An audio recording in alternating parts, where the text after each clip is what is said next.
every evening, without fail, Amina would place a pair of small, polished shoes just outside her door.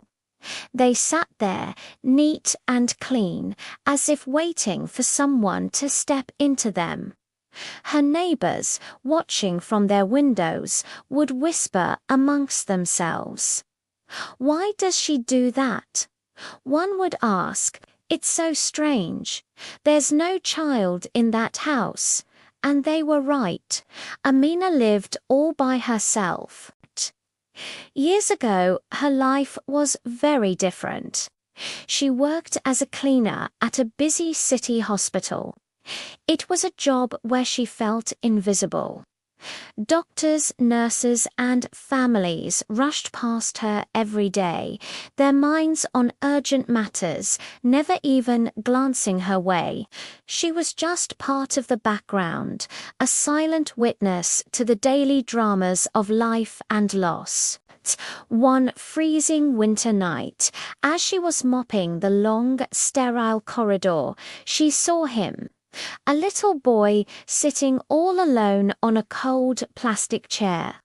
He wore no jacket, and his small feet were bare red from the cold. Tears had frozen on his pale cheeks. Amina's heart ached just looking at him. She put down her mop and walked over, her voice soft so as not to startle him. "What are you doing here all by yourself, little one?" she asked gently. He looked up, his eyes wide and scared. "I'm waiting for my mother," he whispered. "They took her inside and told me not to move."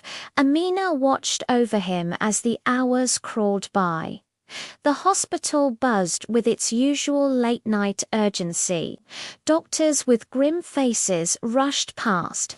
Nurses spoke in hushed, somber tones to Amina. Having seen this scene play out many times, understood the unspoken truth long before anyone came to tell the boy. His mother wasn't coming back. She couldn't bear to see him shivering. She unwrapped the warm shawl from her own shoulders and carefully draped it around his small frame.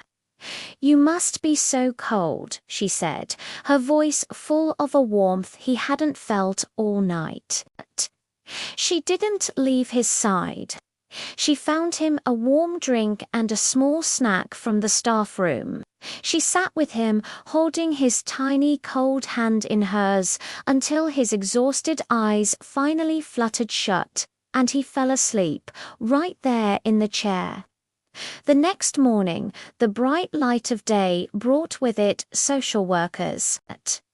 They spoke kindly, but with a professional distance. As they prepared to take the boy away, he turned and looked directly at Amina, his small face filled with a desperate hope. "Will you come tomorrow?" he asked. She looked into his pleading eyes and, not knowing what else to say, she nodded. Yes, she promised. But that tomorrow never came. The boy was taken into the system, moved to a place she couldn't find. There were no names exchanged, no proper goodbyes. He was simply gone, a fleeting presence in her life, like so many others who passed through the hospital doors. Years turned into decades. Amina retired. She moved into the quiet little house where the neighbors now watched her curious ritual. But for Amina, it wasn't curious at all. It was a promise. Every night, as she placed those small, empty shoes outside her door, she remembered that little boy with the frozen tears, because in her heart she believed that somewhere out there that child might still be walking barefoot in a cold world. And if, by some miracle, he ever found his way back, if he ever came looking for the only kindness he knew that night, she wanted him to see the shoes. She wanted him to know, without a shadow of a doubt, that someone was still waiting for him, that he was expected, that he was home. Thank you for watching. If this story touched you, please like and subscribe for more content that warms the heart. See you next time.